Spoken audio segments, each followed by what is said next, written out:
Hello and welcome to the Unlucky Frog Gaming Podcast. I'm your host Ben Porter and I am joined this evening by Tristan Hall and Mark Chaplin. What are you gents up to?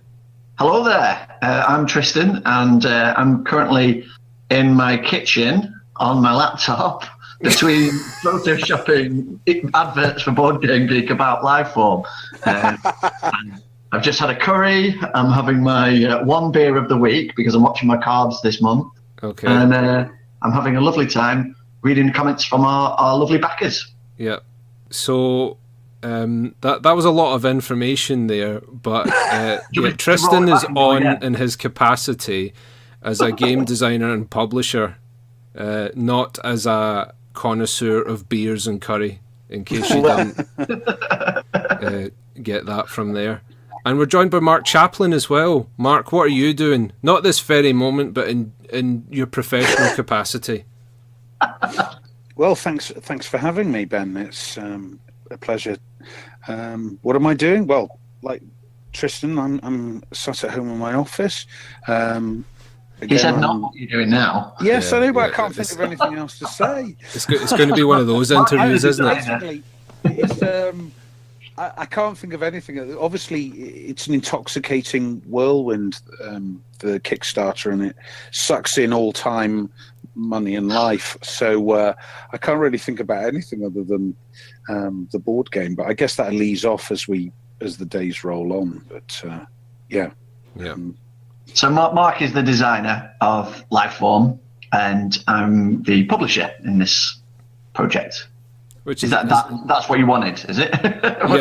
Yeah. Well, we got there, so that's okay. We got there in the end. So this is the first time where you're purely a publisher, isn't it, Tristan? It is, yes. It's got a different hat on. It is. It's an entirely different shape of hat. Not just a publisher, but a big fan as well. I've loved Mark Chaplin's work for years now, so it's a very exciting opportunity for me to get involved and help realise such a cool game. You know, I've been waiting for this game to come out for years. I've been following his posts on Board Game Geek and stuff, so as a fan, it's been an exciting project to follow, and then to get involved as on the professional side of things, it's been brilliant to be able to sort of capitalise on the position that I'm in now, having published a game that did very well last year, Gloomy Kilforth, and we did a second reprint of that, and we refunded another game, 1066 Tears to Many Mothers, which has just gone off to the printers. So it's all go at the moment. We're firing on all cylinders to try and get, grow the business. And this has been one of the most exciting projects yet, because for the first time, I get to sort of talk about the game Lifeform in terms of how amazing it is without sounding like a completely stuck-up git who's talking about their own game, because I can be objective about stuff like that. You know, previously I've had to say, oh, well, you know, I designed this game, the artwork's great, you know, you should get involved because of the artwork, because it's a very English thing to sort of not big yourself up too much. But this time around I can say, don't you? Well, yeah, I think so. Otherwise, people hate you, and people could do that anyway. So, but yeah, in this instance, it's been great to be able to sort of just go, this is the game. I'm dead excited about it. Mark's designed it. I didn't do any of the art either, so all of the assets are pretty much in place. We're going to bring the final sort of polish to it with the graphic design and get all the files print ready, the manufacturing, and do all the sort of logistical and accounts process for Mark's game to become a reality. So. It's a really exciting and very different situation to be in from my point of view. Yeah. So, for the benefit of those who don't know, Mark, what is Lifeform? Yeah, it's a science fiction, I suppose the genre will be survival horror. So it's a board game. It's analog. There's no app that works in conjunction with it. And it's for up to 4 players.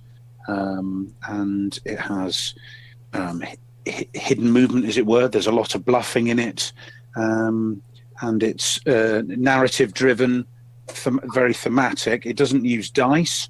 It's all the engine of the game is all action decks of cards. It's an asymmetric setup, so that the alien player has completely different perspective on the game than the crew does. There's never really been anything quite like it. he says, due to the fact that I wouldn't have designed it if they had, So it's basically, you've seen the film Alien. It's an homage to that film. That's the broadest stroke that I can give it, and I hope everybody likes it. You get designers angst. So, you can't help it.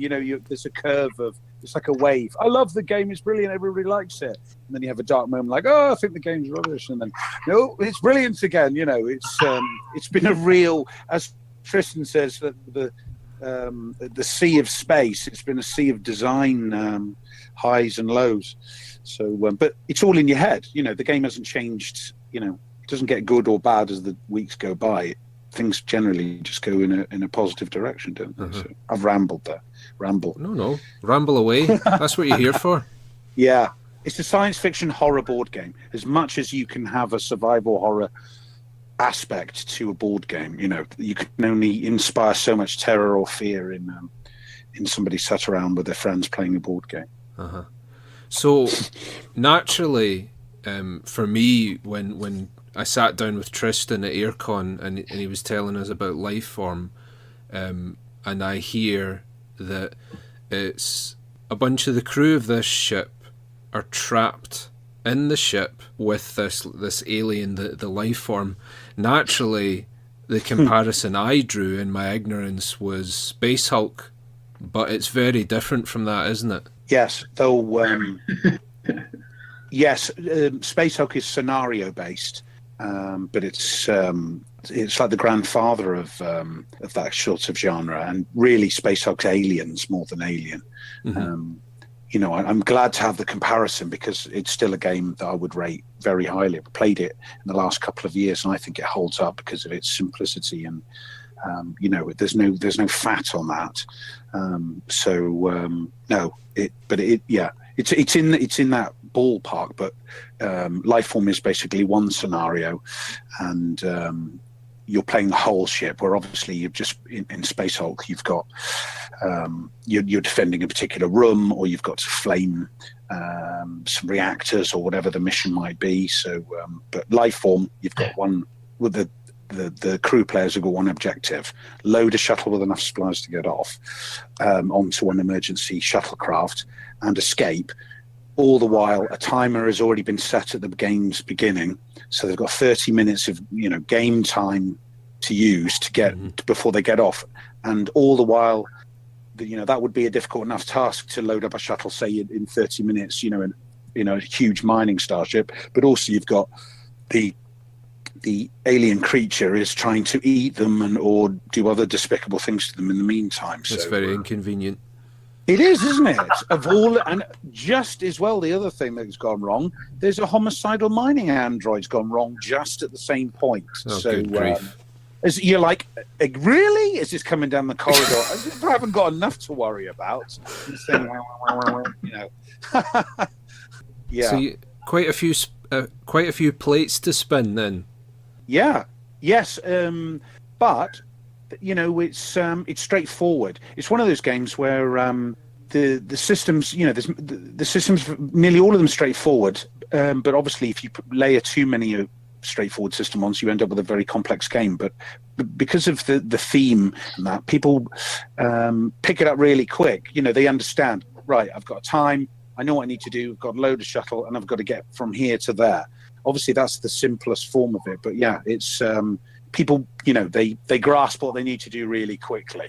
So, the stress is on straight from the off for the crew anyway. So, yeah. And the game is asymmetrical, isn't it? In that you've got this one player playing the eponymous Lifeform, this all-powerful alien, and then you've got the other load of players playing the poor little crew members stuck in this floating tin with it. Yes, I mean, yeah, it's entirely a team game. One team, like you said, is the alien creature, and the other team, who win as it or loses a team, they only need to have one survivor at the end of the game to win.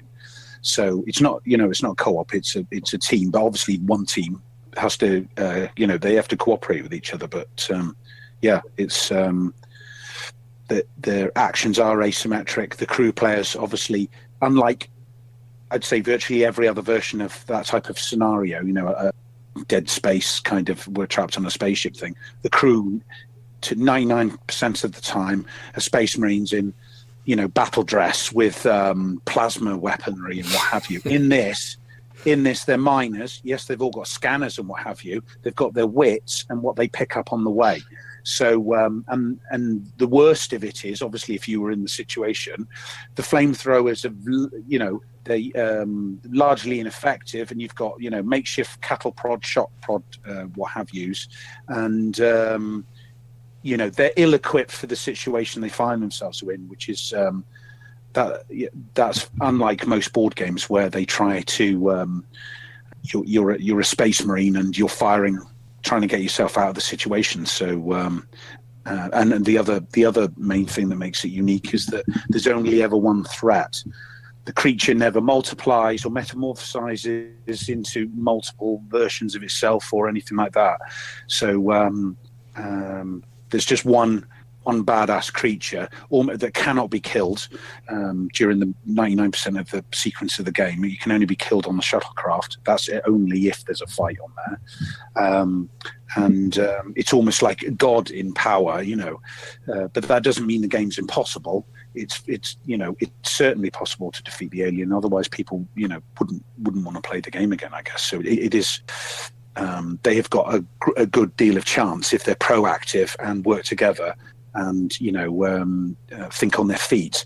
But the alien itself is indestructible. The more they do to thwart it, the more powerful it becomes. So it's almost like the opposite of normal bosses, where you slowly whittle them down with the death of 1,000 cuts, don't you? Yeah. Circle and destroy, but it doesn't work like that in this. Every time you fire the flamethrower at it, yes, you might move it away from where you want to go or as it's coming towards you, but it becomes more hostile. So that's a decision for the crew whether they keep doing that, but hopefully people find those decisions and situations interesting. I guess the spaceship is best described really as a possibility space. You're not placing workers, you're not, the spaceship is whether the players want to, and obviously the amount of play testing we've done, hundreds and hundreds of games, I've seen crews spend 15 minutes on the A deck because the ship's divided into 3 main sections, which is the front end of the starship, and then run with all their gear to the shuttle. And I've seen other games where 1 or 2 members of crew have gone straight for the engineering, and and every permutation in between. So it's you can play it any way you like, but obviously the alien is trying to grow more powerful, cause the ship to deform in certain ways, as in power outages and evolving itself, and also trying to drag them kicking, screaming to air shafts. So, there's a lot for them to do to get off. I don't know if I've answered your question. We've gone on. No, that's quite an interesting phrase you used about the spaceship being a possibility space, because it sounds as though just about every game you're going to play is going to be very different because of just through the few variations you've described there. Yes, that's right. And the homicidal android, both Tristan and I mentioned, that is not controlled by the alien, but is controlled by the alien player. That doesn't even turn up in every game. Some alien players decide they can't be, I don't want to spend some resources getting that strategy going. So it doesn't even turn up in every game. And likewise, you can spend time and effort, the alien, to evolve. Like the alien in Ridley Scott's film had life stages. We haven't got defined. There's no defined. Oh, it becomes from a facehugger to a drone and all of that. We haven't got that, but it can cocoon and get bigger and more powerful and better able to manage its hand, etc. during the game. But not every game does anybody do that. So there's no one thing that I would say you've got to do this, to work to win as the alien. And some aliens also play more of a blocking, skulking and sort of strategy and picking off the stragglers. But other aliens go right in for the kill, super aggressive from, they're going to run into the mess, that kind of thing. Sometimes that can work, but then obviously then that scatters all the rest of the crew in. One game I saw that happen in, they'd only just really started and they didn't do a great deal, and obviously they're still learning the game. They had flamethrowers, they didn't use them. The alien went in and killed 2 of them within the first few turns. Oof. And they're like, oh Christ! One, they realised what I said to them at the beginning of the game. The alien is incredibly powerful, but even though there's crew elimination, there's no player elimination in the game. Everybody has always got a role, and we've got secondary roles that cover if you lose your crew. But some people, it's a bit of a shock suddenly, in 10 either one or both of their characters. That doesn't happen in other games because theoretically, the game can be over in 20 minutes. If the alien kills everybody, it doesn't matter if they've got secondary roles or not. The game ends. That's one of the victory conditions for the Star Beast. Kill everybody on board. And that's another reason why it's easy for people to grasp as the alien. You go, well, I don't, and certainly the first few played it, they'll look at their cards and not everything. There's deeper ways of playing it, but it's easy to go, oh no, I'm just going to run in and try to kill people, or easy to pounce on somebody in a dark room. Anybody can gather that that's a good strategy for a slasher monster, isn't it? So on the subject of replayability, obviously there's different secondary objectives. The main objective being get off alive. That's basic. The secondary objectives are things like uncouple the shuttlecraft's umbilicus or torch the Lifeform's nest, things like that. They're nowhere near as difficult as trying to get off alive, but they add a replayable, they make the game more replayable because you're not going to have the same secondary objectives every time. So and also the alien can lay as it kind of with these terror tokens, it spreads fear and terror throughout the starship, and that's fueled by a deck of unique cards, and each one of them is bad for the crew, and they all have thematic beats. They've got flavor text and then a consequence that can be overcome if they, the player who's discovered them has got that. So that adds, because but very rarely do you get through more than about 10 of those in a game, say. And so every game you'll have, some of the cards, you come across a dead crew member that was killed before the game begins in horrific ways described. Mm-hmm. And there are different consequences for that. So that really ups the replayability, especially obviously if people are in the zone and read out the flavor text. There's ways and means of injecting theme in, and that's quite a satisfying one. But obviously, not everybody. Those cards either don't come up, or there's ways of removing the terror by blasting with the flamethrower and clearing out rooms, etc., before you enter it. But that's a slow, steady process. Another strategy, obviously, for the crew. But there'll be a lot. It's a lot easier to run through a starship heedless of all dangers than it is to go slow. But then obviously the risk is you'll still be on the starship when it blows up, which has obviously happened a few times. So, and very satisfying for the alien when that happens too. Absolutely. The alien wins. That's for those that don't know, one of the victory conditions for the alien is that no one's managed to escape. It doesn't have to kill them all. The ship can just blow up with them all on it. So, I find that just as satisfying to see than them all die in horrific manner. So, yeah. So, as we speak, Lifeform is on Kickstarter. My first time. I beg your pardon? My first time for a game like that. Your first go at Kickstarter, Mark. Yeah, Tristan, like you said, Tristan's a veteran at Kickstarter. Yep. So, compared to Kickstarters you've done in the past, Tristan, how is Lifeform performing in terms of your expectations? Yeah, really good question. What people might not realise listening to this is the first Kickstarter I did back in 2015 for my first game, Gloomy Killforth, the first time around, was a 30-day campaign, and it took 27 days to fund. So it was nail biting. It was nail biting. It was excruciating, in fact. I think I slept for maybe about 4 hours throughout the whole process. So it was a terrifying, uplifting, sort of crazy roller coaster type experience. And I think it was pretty unique in that usually Kickstarters fund or fail fairly obviously quite early on, whereas ours had this really sort of strange, steady momentum, just building towards the funding goal the whole time. And so it sort of bucked the trend a little bit. But then when we did fund, the second it funded, people piled on, because there's a perception with Kickstarter that if a project hasn't funded, then there must be something wrong with it. But if it has funded, then okay, you're good to go, and everyone jumps in. So that was a very strange sort of experience for us. But everything went okay with it. We took a long time to develop the game because it had a lot of art.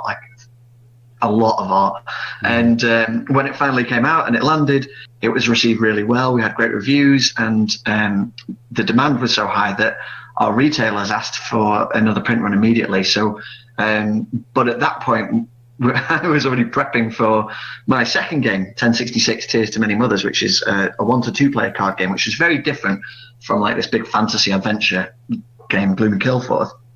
And it was really important to me, without any business head on whatsoever, to get this next game going and to show that I was going to be able to deliver different games, and different really high quality games. Yeah. So we launched 1066 at the time that Gloom and Killforth was arriving, or had just dropped, basically, to show that we could deliver on the first game. So hopefully people would be there to back us for the second one. And the difference in funding then was incredible, because we'd had the 27-day wait in campaign number 1, and then when we launched 1066 Tears to Many Mothers, that came right down. It was still I think it still took about 2 or 3 days to fund, so we were still sort of it wasn't a sure thing from the outset.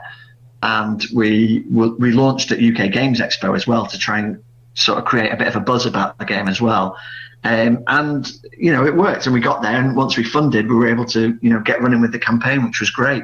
So by the time it's come out to project number 4, which is Lifeform, we funded within 8 hours, which is just fantastic. It's a really lovely trajectory to be on, that we have hopefully an established audience in the games that Hall or Nothing, my company, is delivering, and B, we've got Mark Chaplin's fans, who followed Invaders or Revolver or any of his other print and play games like Aliens, This Time It's War, and The Thing, so he's got his own brilliant portfolio of games.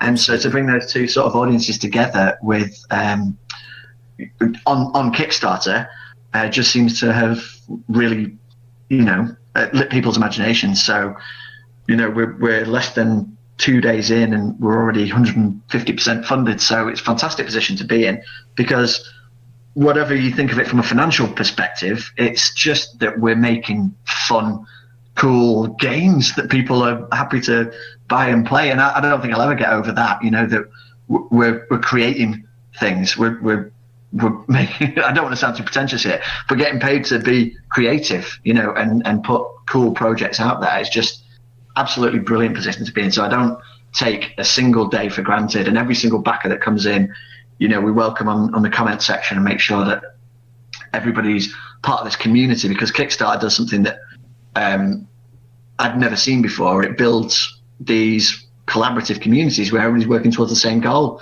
Yeah. So, if you get a split of opinion, if you get people that don't like it or whatever, they just move on. So the pool of people that you have as a team of backers is usually incredible, and in 4 campaigns that's remained consistent, that every single person that we speak to or that we email or message or chat with in the comment section just seems to be like us, gamers who just want to play cool games and have the same interests. They like the same movies and books and everything else. So it really is like this just amazing community feel, which I know is counter to the examples you talked about before we started recording. I don't know if you wanted to get to that at some point, but we will. It's a fantastic situation to be in, and we're so grateful that so many people turned up on day 1 to show the support for the game. Mm-hmm. So yeah, on the subject of Kickstarters, one of the things that I did notice about Lifeform is that you don't actually have any reviews on the page, which is very unusual for a Kickstarter. Was that a deliberate choice? No. Yeah, it was actually. I'm going to say the opposite to Tristan. No.